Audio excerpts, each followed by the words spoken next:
அன்பு வணக்கங்கள். ஒரு அன்பர் ஒரு அருமையான கேள்வியை கேட்டிருக்கிறார்.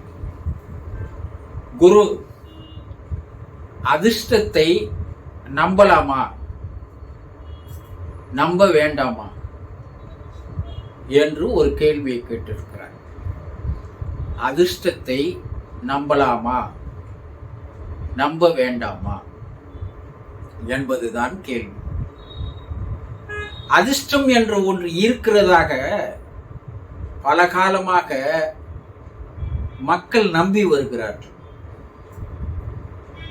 முதலில் அதிர்ஷ்டம் என்றால் என்ன, அதை தெளிவாக தெரிந்து கொண்டால்தான் அதிர்ஷ்டம் என்று ஒன்று இருக்கிறதா இல்லையா என்பதற்கு ஒரு தெளிவான விடை நமக்கு தெரியும். மக்கள் ஒரு சிலரை பார்த்து, அவன் அதிர்ஷ்டக்காரன்டா, எவ்வளவு அழகான மனைவி அவனுக்கு கிடைத்திருக்கிறாள் பார் என்று கூறுகிறார்கள். அவன் உடம்புல எங்கேயோ மச்சம் இருக்குதுடா, ஆனால் தான் அவனை சுற்றி எப்போதும் பெண்கள் வந்து கொண்டே இருக்கிறார்கள் என்று கூறுபவர்களும் இருக்கிறார்கள். அவன் பக்கம் அதிர்ஷ்ட காற்று வீசுகிறது, அதனால்தான் நாம் தொட்டதெல்லாம் பொன்னாக மாறுகிறது, வெற்றிகளாக குவிகிறது என்று கூறுகிறார்கள். உனக்கு அதிர்ஷ்டம் இருந்தால் நீ நினைத்தது நடக்கும், இல்லை என்றால் இல்லை என்று கூறுபவர்களும் இருக்கிறார்கள்.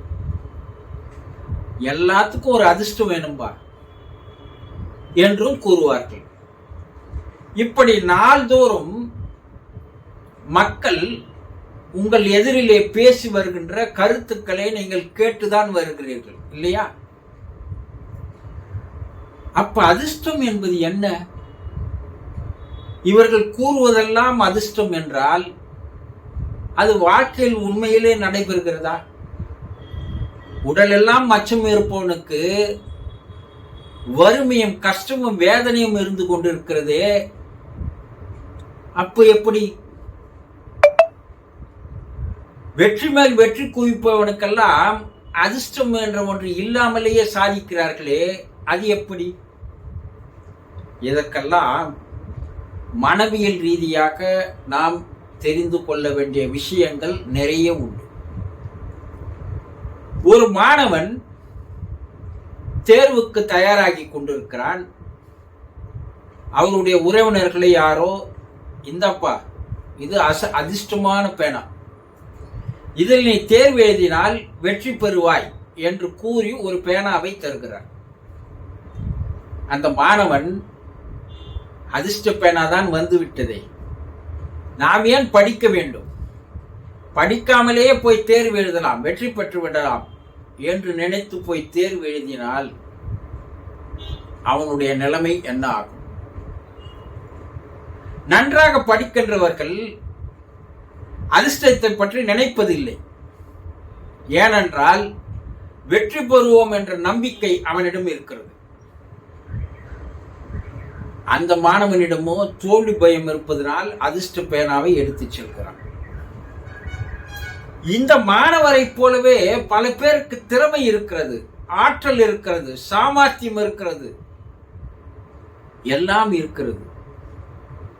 ஆனா அவர்களும் என்ன நினைக்கிறார்கள், அதிர்ஷ்டம் இருந்தால்தான் வெற்றி கிடைக்கும், எல்லாம் இருந்தும் கூட அதிர்ஷ்டம் இல்லை என்றால் வெற்றி கிடைக்காது என்று கூறுகிறார்கள். இதற்கு காரணம் அவர்கள் மீதே அவர்களுக்கு நம்பிக்கை இல்லை என்பதுதான். வேறு ஒன்றை நினைத்து நம்பிக்கை வைப்பதை விட சுய நம்பிக்கை யாருக்கு இல்லையோ அவனுக்கு அதிர்ஷ்டத்தை நம்புகிறான். யாருக்கெல்லாம் பயம் இருக்கிறதோ, அச்சம் இருக்கிறதோ, சந்தேகம் இருக்கிறதோ, எதிர்பார்ப்பு இருக்கிறதோ, அவனுக்கெல்லாம் தன் மீது நம்பிக்கை இல்லை என்றால் அவன் அதிர்ஷ்டத்தை நம்புகிறான். இப்படிப்பட்ட மனோபாவம் இருப்பவர்கள் அதிர்ஷ்டத்தை துணைக்கு அழைப்பது ஒரு பாதுகாப்பாக இருக்கும் என்ற ஒரு விதமான நம்பிக்கையின் அடிப்படையில் தான் நடக்கிறதே தவிர வேறு எதுவுமே இல்லை.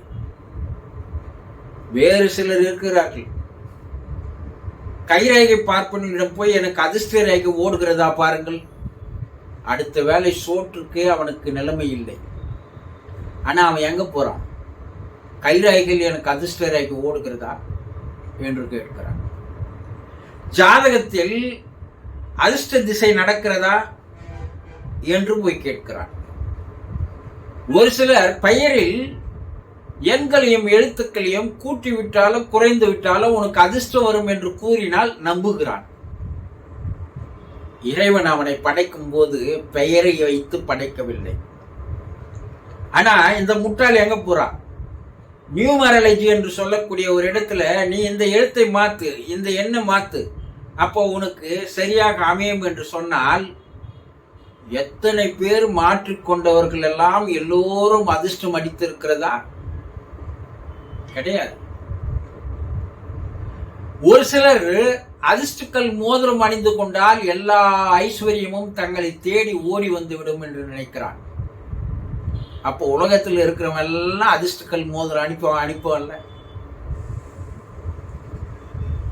அதிர்ஷ்டமான ஒரு கலரை தேர்ந்தெடுத்துக்கொண்டு அந்த ஆடையை உடித்துக்கொண்டு நீ இன்டர்வியூக்கு போ, உனக்கு வெற்றி உன் பக்கம் கிடைக்கும். தேர்ந்தெடுப்பவர்கள் ஆடையையோ வண்ணத்தையோ வைத்து தேர்ந்தெடுப்பதில்லை, அவனுடைய அறிவினுடைய திறமை வைத்துதான் தேர்ந்தெடுக்கிறார். இப்படி குருட்டுத்தனமான நம்பிக்கை, மூடத்தனமான நம்பிக்கை, விழிப்புணர்வு இல்லாத ஒரு நிலையில் மனிதர்கள் அதிர்ஷ்டத்தை நம்பி தன்னுடைய வாழ்க்கையே சீரழித்துக் கொண்டிருக்கிறார். அதிர்ஷ்டமான நம்பர் நான் வாங்கின காருக்கு வாங்கிட்டா எனக்கு எதுவும் நடக்காதுன்னு அதுக்கு போய் பல 1000 ரூபாய்கள் செலவு செய்து அதிர்ஷ்டமான நம்பரை வாங்குகிறான். ஒரே மாதத்தில் அந்த கார் விபத்தில் மாட்டி சிதைந்து போகிறது. இப்ப அதிர்ஷ்டமான நம்பர் காப்பாத்தியதா? கிடையாது. தன் மீது நம்பிக்கை இல்லாதவனுக்கு ஏதாவது மற்றொரு மீது நம்பிக்கை வைக்கிறான் பார். இதற்கு பெயர் தான் அதிர்ஷ்டமே தவிர வேறு ஒன்று அல்ல. வாழ்க்கையில் நல்லதும் நடக்கும், கெட்டதும் நடக்கும். அதை எந்த மனோபாவத்தோடு அணுகுகிறார்கள் என்பதுதான் மிக முக்கியம்.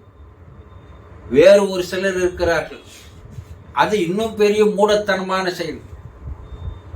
என் பெண் என் பையன் பிறந்ததால் தான் எனக்கு அதிர்ஷ்டம் வந்தது, எனக்கு செல்வம் சேர்ந்தது, நான் வசதியில் உயர்ந்தேன் என்று சொல்பவர்கள் இருக்கிறார்கள்.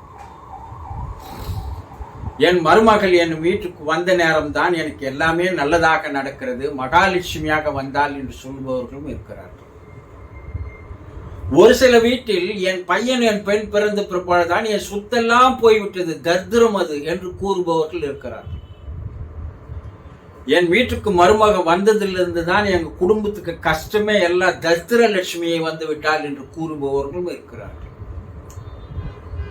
இறைவன் படைப்பில் யாரையுமே ஒரு முட்டாள்தனமாக படைக்கவில்லை. அந்த குழந்தைகளின் மீது பழியை போடுவது, அந்த மணப்பெண் மீது பழியை போடுவது என்பது மூடத்தனமான அறிவு கட்டத்தனமான செயலை தவிர வேறொன்று அல்ல. அதிர்ஷ்டம் என்பது குருட்டுத்தனமான நம்பிக்கை. உன் மீது நம்பிக்கை வைக்காமல் ஏதோ ஒன்றின் மீது நம்பிக்கை வைக்கிறாயே, அது வெற்றியாக இருந்தால் நம்புகிறாய், தோல்வியாக இருந்தாலும் நம்புகிறாய். என் கஷ்டம், என் வறுமை, என் துன்பம், என் சோதனை எல்லாம் தீர்ந்துடணும், எதை தின்னா பித்தம் தெளியும் என்று நினைக்கின்ற மக்களிடையே யாராவது ஒருவன் வந்து நீ அதிர்ஷ்டக்கல் மோதிரத்தை அணிந்து கொள், நீ அதிர்ஷ்ட லட்சுமியை வணங்கு, உன்னுடைய பெயரை மாற்றிக்கொள், நீ இந்த பொருளை பாக்கெட்டில் வைத்துக்கொள், உனக்கு அதிர்ஷ்டம் வரும், இப்படியெல்லாம் சொன்னால் அறிவு அங்கே முடமாகி போய் அதையெல்லாம் நம்புகிறானே, இவனை நாம் என்ன சொல்வது? தெய்வமே உன்னுள் குடிகொண்டிருக்கும் போது, தெய்வம் உனக்கு வழிகாட்டும் போது நீ வேற எதையோ நம்புகிறாயே, அது நடைபெறுமா? உன்னுடைய அறிவும் உன்னுடைய அமைதியும் தான் எல்லாத்தையும் வெற்றியை தரும். இந்த நம்பிக்கை என்பது ஒரு சிலருக்கு அமைதியை தரலாம், நிம்மதியை தரலாம். இந்த அமைதியும் நிம்மதியும் வரும்போது உள்ளே இருக்கிற தெய்வ அம்சமானது வெளிப்படுகிறது, வெற்றிகள் கிடைக்கிறது தவிர அதிர்ஷ்டத்தால் வருவதல்ல. மனமும் அமைதியும் நிம்மதியும் அடைந்தால் எல்லாவற்றையும் சாதிக்க முடியும். அப்போ வாழ்க்கையில் அதிர்ஷ்டத்தை நம்பிக்கொண்டே இருந்தால் உன்னுடைய வாழ்க்கை வீணாகத்தான் போகும். உன்னை நீ நம்ப எப்போது ஆரம்பிக்கிறாயோ அப்போதுதான் வாழ்க்கையில் நீ வெற்றி பெறுவாய். ஒரு சிலர் இருக்கிறோம், தன ஆகர்ஷண மந்திரத்தை வைத்து பூஜை செய்தால் தனலட்சுமி ஊடு ஊராக வந்து கூத்தாடுவாள் என்ற ஒரு முட்டாள்தனமான இது. என்னடா கேட்டீங்கன்னா, திருப்பதியில ஆதிசங்கரர் தன ஆகர்ஷண யந்திரத்தை வைத்ததால் தான் இன்று அங்கே கோடிக்கணக்கான பணம் குவிகிறது. அதனால் நான் தன ஆகர்ஷண யந்திரத்தை வைத்து பூஜை செய்தால் எனக்கோ லட்சுமி வரும் என்று சொல்கிறான். இப்படி இருந்தா கோடீஸ்வரன்லாம் எப்படி சம்பாதிச்சான்? அதை வைத்து தான் சம்பாதித்தான். முட்டாள்தனமான ஒரு கோட்பாடு, ஒரு நம்பிக்கை, முரட்டுத்தனமான நம்பிக்கை, குருட்டுத்தனமான நம்பிக்கை, இதெல்லாம் உங்கள் வாழ்க்கையில் கை கொடுக்காது. எப்போது உங்களை நீங்கள் நம்புகிறீர்களோ, எப்போது உங்கள் மனம் அமைதியும் நிம்மதியும் அடைகிறதோ அப்போது எல்லாம் உங்களை தேடி வரும் என்பதை நீங்கள் முழுமையாக நம்புங்கள். அதிர்ஷ்டம் என்று ஒன்று கிடையாது. அதிர்ஷ்டம் என்பது ஒரு மாயை. இதை கட்டிக்கொண்டு காலம் முழுவதும் சுற்றி கொண்டிருந்தால் இந்த பிறவி வீணாக போய்விடும். அறிவு இருக்கிறது, ஆற்றல் இருக்கிறது, திறமை இருக்கிறது, சாமர்த்தியம் இருக்கிறது, இறைவன் முன்னிடையே இருக்கிறான். இதை தவிர வேறு என்ன வேண்டும்? இதை நீ நம்பினால் உன் பின்னாடி எல்லாமே வரும் என்பதை நம்புங்கள். புரிந்து கொண்டீர்களா? சந்தோஷம்.